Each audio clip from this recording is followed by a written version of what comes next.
Hey YouTube, welcome back to the channel.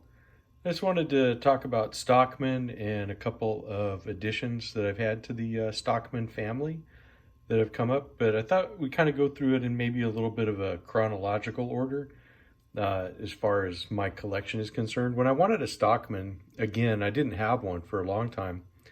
I picked up this Kershaw, and I really liked it because it was a really nice serpentine shape to the handle, and just it appealed to me the way that they had the blades shaped, and we'll go over that. They had this really nice thin and long clip point, which I thought was pretty nice.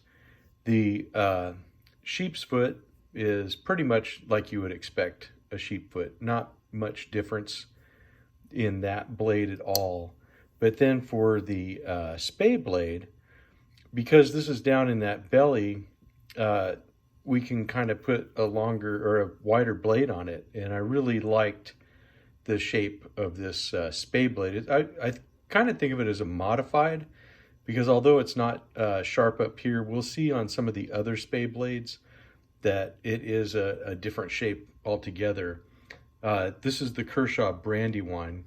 The next Stockman that I got was this Roper Stockman. This is the I think it's the Ash Viper, and this one I've had on Instagram a lot, and everybody really likes it. I love the clip point blade here, and I guess we can just contrast it. Let me just get this Kershaw. So look how thin and really long and pokey that is versus this clip. This makes this one look almost more like a Turkish clip than a traditional clip point like what the Roper has. But the Roper is a really nice shape, really nice body on that. And let's go ahead and look at our sheep foot and see if that's much different on here. And as you can see, they're pretty much the same shape. There's not a whole lot of difference. I mean, this one I'd say is probably a lot more traditional, the way it really goes down into that kind of a foot shape. And this is really very rounded over, almost like a kind of reminds me almost like a Santoku cooking knife. But then when we go to the spay blade, that's where we're going to see the difference. This is much more of the traditional spay blade with the little blunted clip here and a nice belly on it. But then on this one, let me get this here. Just see how much belly that has, and that makes that a really nice slicing knife. It's a very nice take on it. I think Kershaw was trying to, with these knives that they made in this kind of a Revolutionary War series that they had, kind of updating them. They decided not just to go with strict pattern. And I love the shield on here, the little Roper shield with the R that's made out of rope itself is really a nice thing. But then I got into this thing with wanting to kind of get my Stockman that I had from high school, the old timer, and I kind of got on this old timer kick, which is never a bad thing to get into. But I decided that I was gonna look for this knife, and it's a old timer. This is the 34 OT, and it's funny because I got this on eBay, but I had ordered one from Smoky Mountain Knife Works. It's one of the new ones. So we'll look at the original old timer. This is a USA made one versus one that I'm pretty sure was made in the same factory as Rough Rider knives are made, which is not a bad thing. It's just that when you see it, you'll you'll see why I think that. But with this one, again, the 3 blades, and this is the one that I'm going to try to rehab a little bit and clean up. I haven't done a whole lot with it, but you can see there's a few scratches on there. I tried to get off some of that stuff. I don't think all of this is necessarily patina. If it comes off pretty easily, I'm kind of thinking it's probably not. But I still have a long way to go, and I haven't worked on it much because I have been busy. But here's our sheep foot, and that was the clip point blade that I showed before. And then here is our very traditional spay blade. But this one that I got was also different because it is listed as an old timer, but it has bone covers on it. And I had never seen this actually in bone. And I really liked this old timer shield that's on there. But look how thick that bone is. I couldn't believe it. I was like, this is a chunky boy. Look at the difference between the Delrin and the bone. I mean, in the knives, if you look at the back springs, they're really, not much different.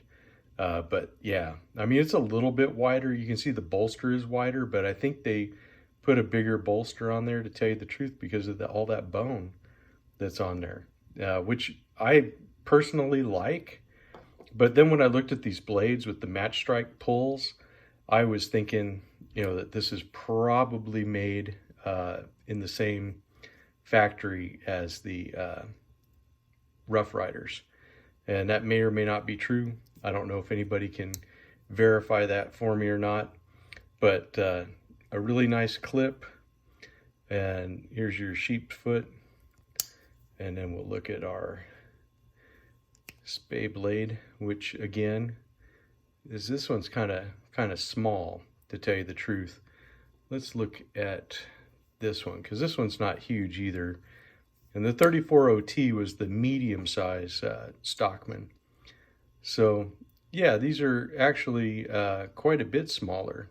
I mean, look how thin that blade is compared to the original. Yeah, so I don't know why they went to that. Let's see if we'll do apples to kind of apples. Let's see if that's going to be the same. No, those blades are about the same, except for the match strike pull. But yeah, we'll see what our clip points look like here. I'm still trying to work on getting some snap out of that. I think it just needs a really good deep cleaning, and I think that this will come back. Yeah, and you can see that the blade shapes are definitely different. It's a lot thinner on this new one. Maybe a slightly longer, but this tip looks like it might have gotten rounded off a little bit over time, which is to be expected. I mean, I don't know for sure when this knife was made, but probably in the 70s or the 80s would be my guess. Let's go ahead and close this guy up. And we'll put him there, and maybe we'll switch this around a little bit. I'll put the 2 old timers next to each other. But then I was surprised recently. My wife took a trip with our daughter, and she got me my very first case Stockman, which this one is really cool. It's got the ichthus fish, the Christian symbol on it, which is nice. We're Christians, and I thought this was a really cool gift to get. Again, the serpentine type body. This is smooth light blue Delrin, and then we have our long clip point here, which again, this is almost like a kind of a Turkish or California clip, more like the Kershaw has. Our sheep foot, which these don't really seem to change much between makers. And then we have our spay blade, and it's just, again, a very nice knife, and I was very glad to receive that. And I thank her again. I think it's kind of cool if you look at Stockman's, how they fit the blades.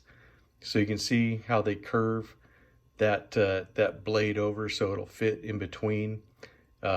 You will get some blade rub on these guys. It's just kind of goes with the pattern.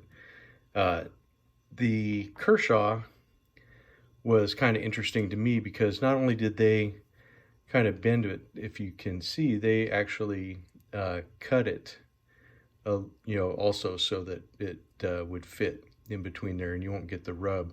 You don't always see that. Let's look at the old timer for sure, and it's got again the bent sheep foot. Just kind of an interesting thing because it's kind of a puzzle. It's like, how do you get all these blades into that small of a space and have it be usable? The Stockman, I've said it before, I'll say it again. This is the original multi-tool.